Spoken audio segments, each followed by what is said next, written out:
l'impact des pesticides sur la santé, en particulier de ceux qui sont le plus exposés, à savoir les agriculteurs qui les manipulent au quotidien. Euh,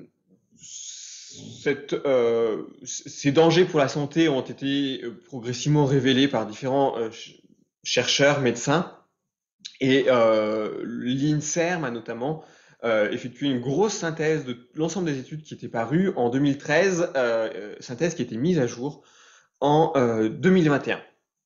Et donc, il y a une documentation scientifique de plus en plus établie sur les liens entre l'exposition aux pesticides et certaines pathologies.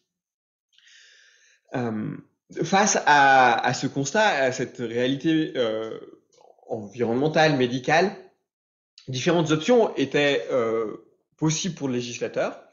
Laisser l'application des règles de la responsabilité civile, c'est-à-dire finalement ne rien faire, c'était laisser donc principalement de la responsabilité du fait des produits défectueux contre les producteurs, très difficile à mettre en œuvre, notamment pour rapporter le lien de causalité, et puis avec tous les moyens de défense propres à ce régime de responsabilité. Une autre option était le régime de maladie professionnelle qui existait déjà, qui demandait à être amélioré. Et la troisième option était la création d'un fonds d'indemnisation, d'un régime no fault, d'un régime d'indemnisation sans égard à la responsabilité, avec la création d'un fonds du type FIVA ou FGTI, avec éventuellement des recours contre les responsables éventuels. Le législateur est intervenu en fait en deux étapes. Il y a d'abord une proposition de loi sénatoriale qui a été déposée en 2016. Elle n'a jamais été ni examinée ni adoptée par le Parlement. Elle prévoyait, cette proposition de loi, un fonds véritablement du type FIVA ou FGTI. C'est-à-dire, elle couvrait l'ensemble des victimes de pesticides, victimes à la fois professionnelles et environnementales, c'est-à-dire les riverains, les personnes exposées dans leur quotidien aux pesticides. Elle prévoyait une réparation intégrale des préjudices subis. Et le fonds aurait alors été financé par le recours par les fonds provenant des recours contre les responsables éventuels, avec toute l'incertitude que cela présente, une taxe sur les pesticides et probablement, même si ce n'était pas explicite dans la loi, une alimentation par la solidarité nationale. La loi qui a été adoptée, c'est la loi de financement de sécurité sociale pour 2020, l'article 70 qui a créé le fonds. C'est donc une initiative gouvernementale qui a créé un fonds beaucoup plus restreint. D'abord, s'agissant des victimes, ce sont uniquement les victimes d'une exposition professionnelle aux pesticides qui sont susceptibles d'être indemnisées. Soit les travailleurs eux-mêmes, soit les enfants exposés de manière prénatale en raison de l'activité professionnelle de leurs parents. C'est-à-dire les enfants exposés pendant la grossesse de leur mère, ou je reviendrai sur la question du père un peu plus tard. Il retient un régime de réparation forfaitaire, qui est un régime de sécurité sociale, notamment à l'égard des travailleurs, c'est la réparation des maladies professionnelles. Il n'y a pas de réparation intégrale. On reste sur une réparation forfaitaire, avec des spécificités pour les enfants, puisque le régime de sécurité sociale et les techniques des maladies professionnelles ne leur sont pas applicables et ne peuvent pas leur être transposées. Un recours du fonds contre des responsables éventuels est prévu. Le fonds peut se joindre aux actions en justice que les victimes intenteraient contre de potentiels responsables. Et puis, il y a une taxe sur les pesticides qui existe et qui alimente le fonds. Et puis, il est largement alimenté aussi par les cotisations sociales, en réalité, au titre des maladies professionnelles. Le fonds a donc été créé au 1er janvier 2020. Il résulte de trois grands textes principaux. La loi du 24 décembre 2019, qui est une loi de financement de la sécurité sociale, qui a créé notamment les dispositions dans le Code de sécurité sociale, la partie législative du Code de sécurité sociale. Un décret de novembre 2020 qui a complété le Code de sécurité sociale dans sa partie réglementaire. Et puis, dernièrement, une annexe à un article du Code de sécurité sociale à travers un arrêté du 7 janvier 2022 qui dispose du barème d'indemnisation des enfants. La structure existe donc depuis le 1er janvier 2020. Le fonds est rattaché en réalité à la Caisse centrale de mutualité sociale agricole, qui va gérer pour l'ensemble des régimes de sécurité sociale les maladies professionnelles résultant des pesticides. Donc il est rattaché à la CCMSA. Et c'est CMSA qui délègue une partie de ses fonctions à une des caisses de MSA, celle de Mayenne-Orne-Sarthe, qui en fait va gérer au quotidien l'examen des demandes. On trouve un grand nombre d'informations sur le site internet du fonds d'indemnisation. Je vous invite à le consulter éventuellement. S'agissant des définitions qui sont retenues et qui vont définir le champ d'intervention du fonds, trois types de définitions envisagées. Celle des pesticides, la définition est assez large, je l'ai reproduit sur le diaporama, je ne vais pas revenir dessus, c'est par renvoi essentiellement à d'autres dispositions législatives ou de l'Union européenne. C'est une définition qui est considérée comme étant assez large. Voilà. S'agissant de l'exposition aux pesticides, alors il faut que ce soit dans un cadre professionnel, mais cette exposition peut être envisagée de manière assez large. C'est non seulement la manipulation, l'emploi des produits, l'agriculteur ou le paysagiste qui appliquerait des produits phytosanitaires ou pesticides divers sur des plantes, mais également sur des animaux. Et c'est également le contact seulement avec ces produits une fois répandus. Ainsi, c'est un peu tard peut-être, mais c'est la période de taille des vignes. Le viticulteur qui rentre tailler ses vignes qui ont été traitées à l'automne aux pesticides est exposé aux pesticides à ce titre, parce qu'il rentre dans une culture qui a été traitée aux pesticides. De même que le saisonnier qui effectue une cueillette de fruits durant l'été, il ne répand pas lui-même les pesticides, mais il est en contact avec des fruits qui ont été traités aux pesticides, et il est donc exposé aux pesticides au titre du fonds. Il faut en revanche bien une exposition professionnelle à l'exposition, les riverains sont exclus. Le caractère professionnel de cette exposition concerne à la fois tous les salariés, hors les agents publics, mais tous les salariés, quel que soit leur régime de sécurité sociale, non seulement du régime agricole, mais aussi des régimes généraux. Le paysagiste dépend du régime général, ne dépend pas du régime agricole. Et également, c'est un peu original pour un régime de maladie professionnelle, certains indépendants, puisque dans le cadre du régime agricole, les exploitants agricoles, les conjoints d'exploitants, etc., sont affiliés obligatoirement à la branche AT-MP du régime agricole. Et le fonds va donc bénéficier aux indépendants, alors qu'en dehors du régime agricole, les indépendants ne sont pas couverts par la sécurité sociale s'agissant de leurs accidents du travail et maladies professionnelles. Ainsi, le fonds va couvrir deux grandes catégories de victimes. Les victimes professionnelles. De ce point de vue-là, le fonds ne constitue finalement qu'une amélioration d'un régime de maladie professionnelle déjà existant et ne propose aucune révolution en la matière. Il est en revanche beaucoup plus innovateur s'agissant des enfants exposés de manière prénatale aux pesticides en raison de l'activité professionnelle de leurs parents. Ici, on crée une sorte de maladie de régime d'indemnisation des maladies professionnelles pour des victimes, alors j'ose pas dire par ricochet, mais par l'intermédiaire du corps de leurs parents en fait. On a créé ce régime qui est complètement nouveau. Le texte prévoyait une indemnisation forfaitaire et il a donc fallu créer un régime complètement ad hoc. Je vais dérouler ma présentation en suivant ces deux catégories de victimes. D'abord les victimes professionnelles et ensuite les enfants victimes d'une exposition prénatale. Les victimes professionnelles,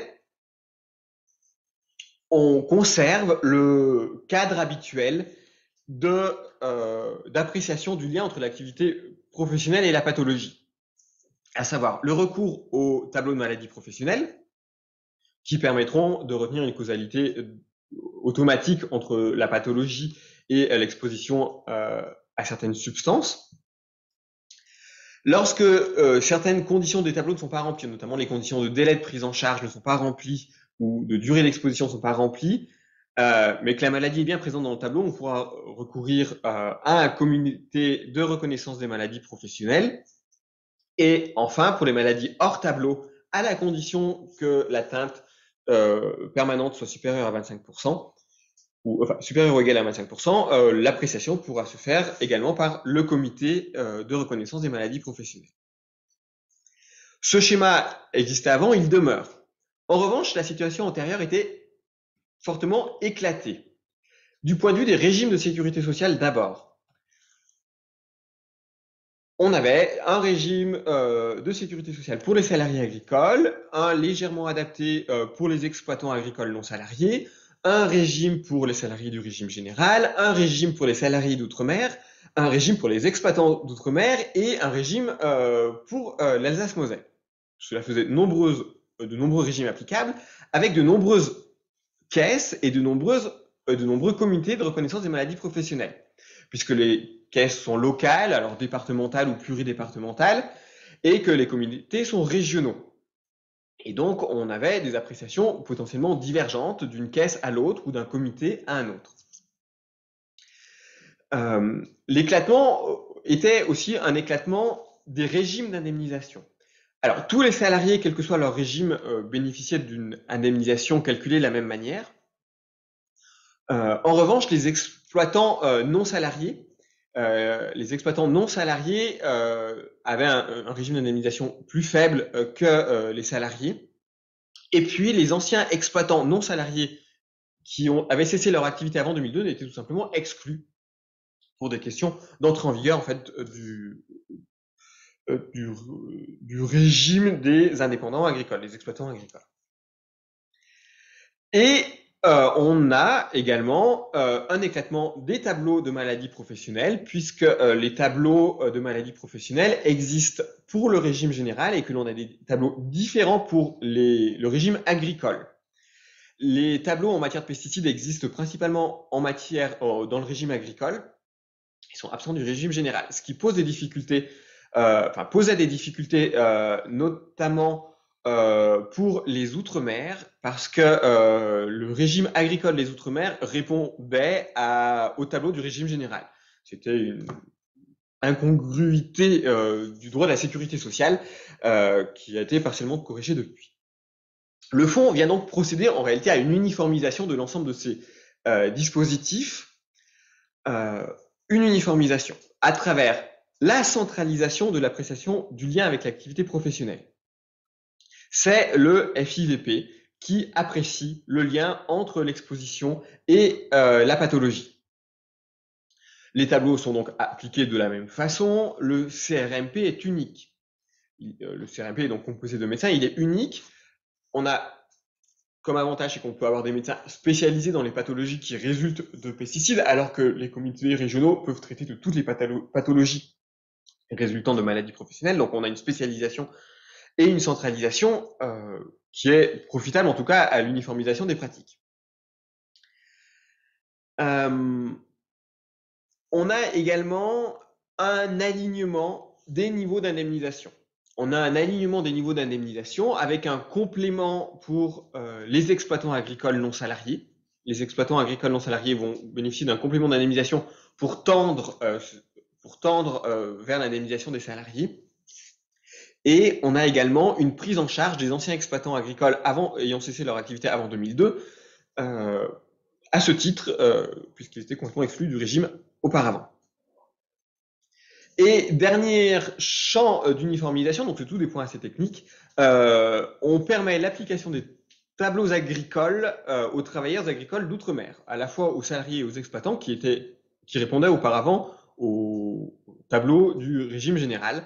C'est une disposition récente, puisque c'est depuis le 1er janvier 2022, c'est une correction qui a été apportée en cours de route par la loi de financement sécurité sociale pour 2022. Ce qui permet donc une uniformisation des pratiques à l'échelle nationale et en particulier dans les Outre-mer où la question de la chlordécone est vraiment discutée et les conséquences de la chlordécone est très présente dans les préoccupations sociales des Outre-mer et des Antilles en particulier. Parallèlement à cette mise en place du fonds pour les victimes professionnelles, cela ne répond pas exactement aux fonctions, enfin, ce n'est pas dans les missions du fonds, mais on voit dans le même temps une évolution des tableaux de maladies professionnelles, alors qui a commencé avant l'existence du fonds et qui va, je l'espère, continuer, et qui répondent ces tableaux de toute façon à des mécanismes d'adoption qui échappent au fonds d'indemnisation, qui sont complètement indépendants. L'un des tableaux qui existe depuis 2012, c'est le tableau sur la maladie de Parkinson causée par les pesticides, c'est le tableau 58 du régime agricole. Mais on voit à travers ce tableau que les manières dont les tableaux sont écrits répondent à des considérations plus politiques que scientifiques, puisque jusqu'en 2020, le délai de prise en charge était d'1 an. Cela signifiait que les agriculteurs, enfin les anciens agriculteurs déclenchant une maladie de Parkinson devaient avoir cessé leur activité 1 an au plus tard avant de déclencher la maladie. Ce qui, du point de vue de la maladie de Parkinson, était complètement aberrant scientifiquement. Ce délai a été augmenté à une durée de 7 ans, ce qui n'est pas non plus extraordinaire, avec toujours la réserve d'une durée d'exposition de 10 ans. Voilà. Si ces conditions de délai ou d'exposition ne sont pas remplies, on peut tout de même aller devant le comité de reconnaissance des maladies professionnelles qui pourra statuer au cas par cas.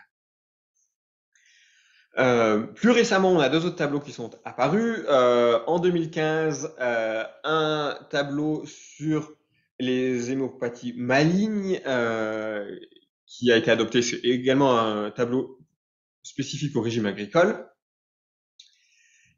avec un délai de prise en charge de 10 ans, sous réserve d'une durée d'exposition de 10 ans. Et enfin, le dernier qui a été adopté au mois de décembre 2021, la question du cancer de la prostate provoqué par les pesticides, où là, on voit qu'on a un assouplissement sur la question des délais, puisque le délai de prise en charge est de 40 ans.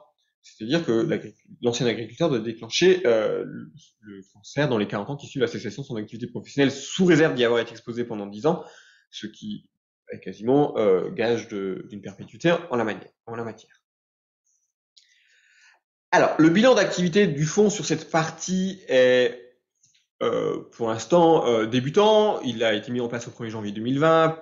Tout le monde sait que le premier semestre de l'année 2020 a été particulièrement perturbé et il se met en place donc assez doucement.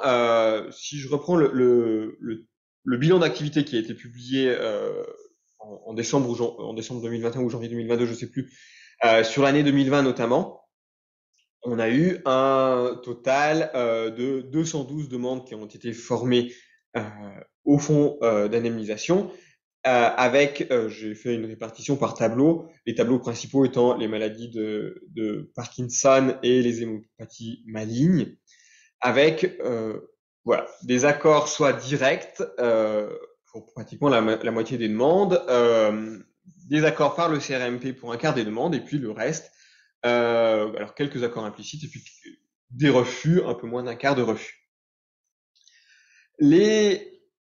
Alors, ça peut paraître assez réduit.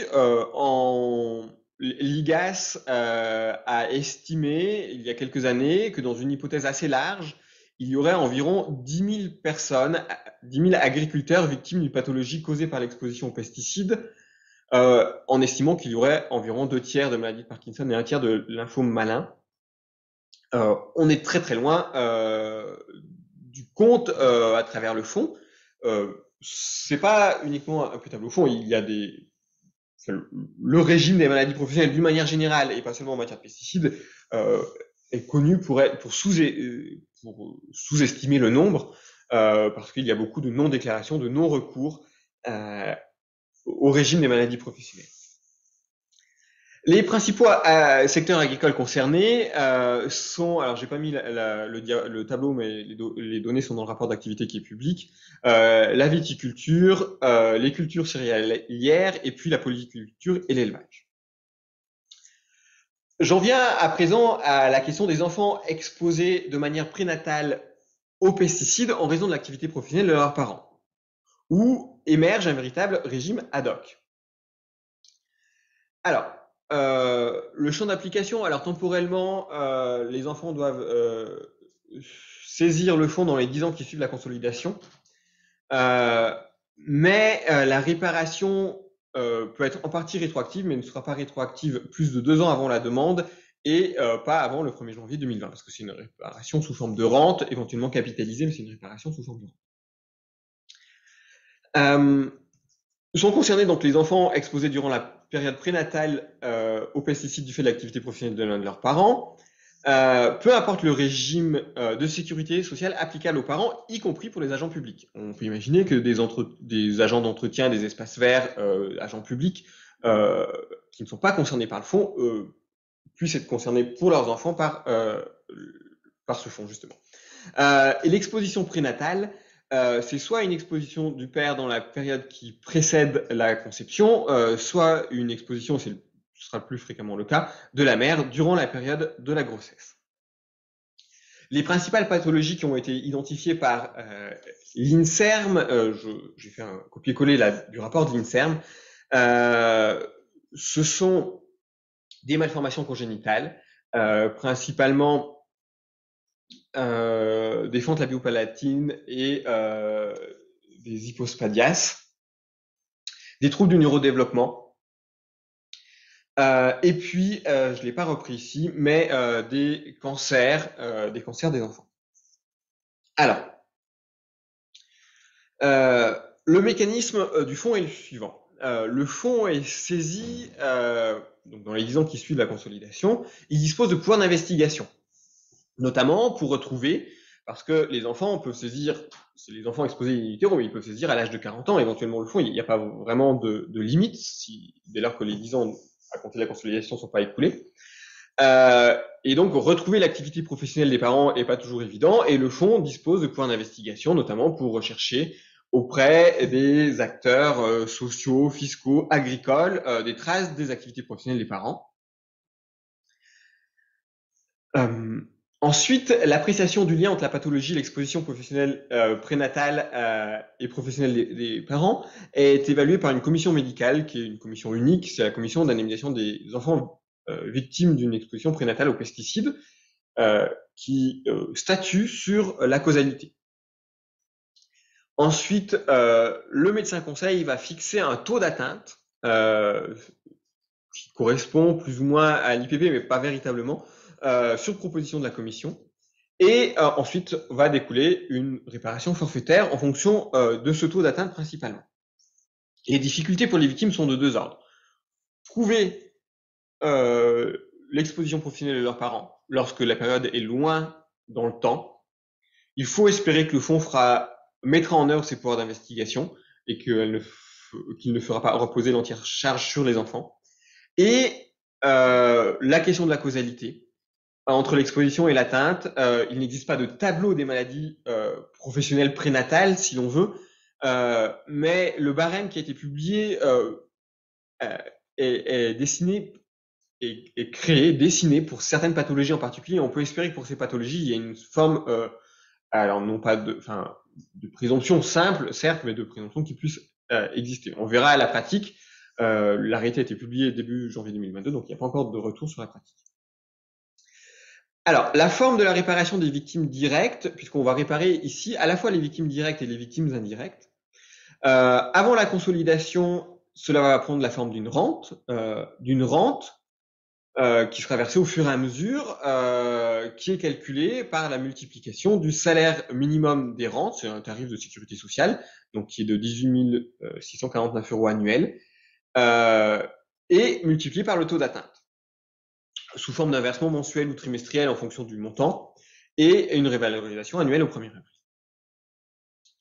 Après la consolidation, c'est le même mécanisme qui s'applique, sauf qu'on consolide. On capitalise nécessairement, les victimes n'ont pas le choix, il y a une capitalisation nécessaire de la rente à l'aide de la table de capitalisation du Code de sécurité sociale, qui est le seul code qui a une valeur officielle, et qui est publié au journal officiel. Et il y a un régime un peu spécifique pour les victimes qui saisiraient le fonds après consolidation, et on ne prévoit pas de paiement des arrérages échus avant consolidation. C'est un choix qui a été effectué de simplicité, de ne pas avoir à calculer de manière rétrospective en fait des taux d'atteinte. Pour les médecins, ça aurait obligé à évaluer rétrospectivement des taux d'atteinte temporaires. Ça leur semblait trop compliqué. Et il y a donc une rente annuelle, mais le taux d'atteinte bénéficie d'une forme de majoration, est majoré de entre 10 et 20%, ce qui permet en fait de gonfler le capital dû après consolidation. La détermination du taux d'atteinte, alors, elle a été effectuée essentiellement par des médecins, avec voilà la présence des juristes, mais je suis pas médecin sur ces points.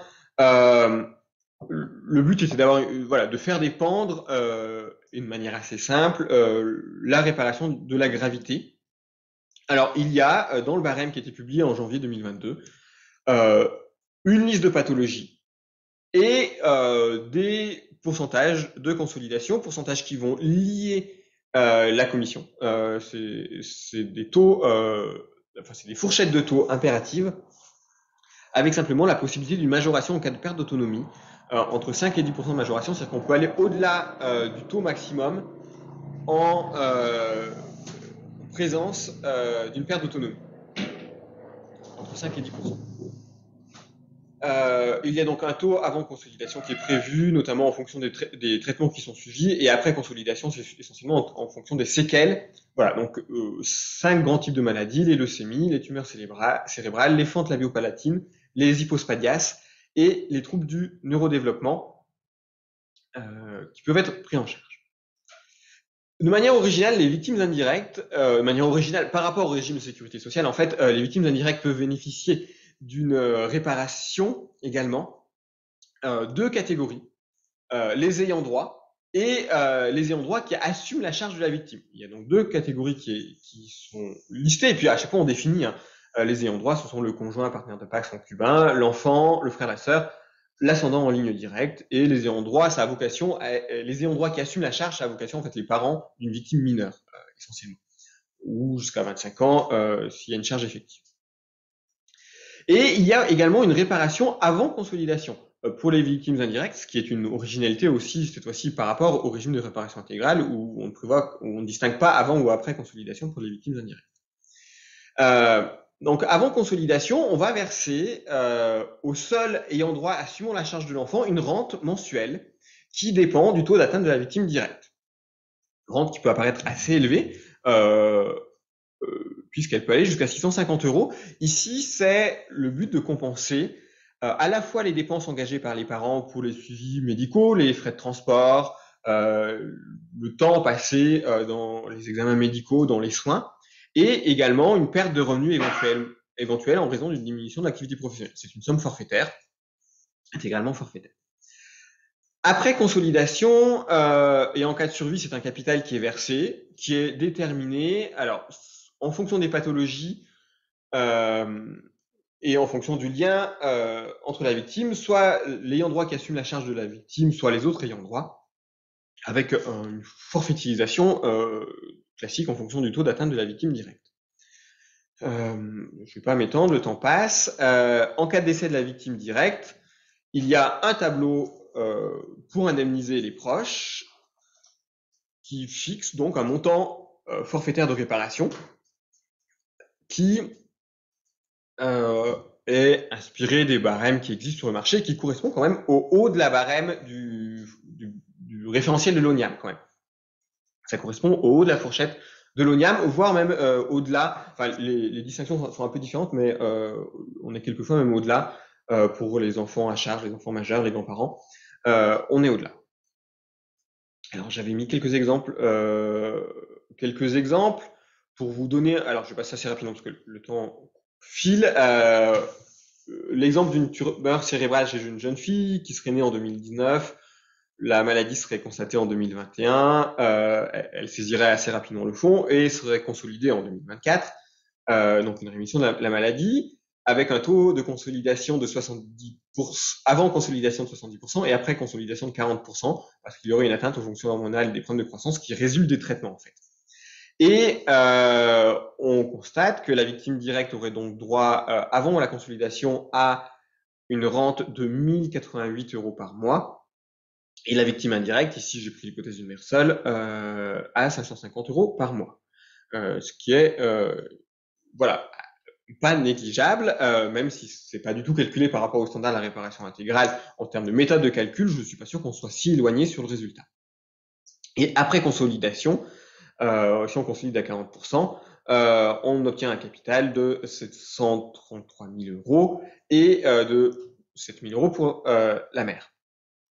Alors, pour prendre un exemple d'une atteinte beaucoup plus légère, une fente labiale opérée qui aurait de faibles conséquences esthétiques, mais le fonds ne serait saisi qu'après consolidation. Donc, il n'y aurait pas d'appréciation rétroactive avant consolidation, donc c'est-à-dire avant les opérations médicales, mais il y aurait une majoration du taux d'atteinte définitive. Et on obtiendrait pour un taux de 10% à titre après consolidation pour de faibles conséquences esthétiques, un capital de 111 000 euros pour la victime directe, 2 000 euros pour le parent ayant l'enfant à charge et 500 euros pour l'autre parent. Alors, le bilan sur la partie des enfants est assez difficile à tirer puisque c'est assez récent. Sa portée est limitée parce que c'est limité aux victimes d'une exposition professionnelle. Les éléments qu'on entend quelquefois dans les médias de victimes environnementales en raison de la proximité avec des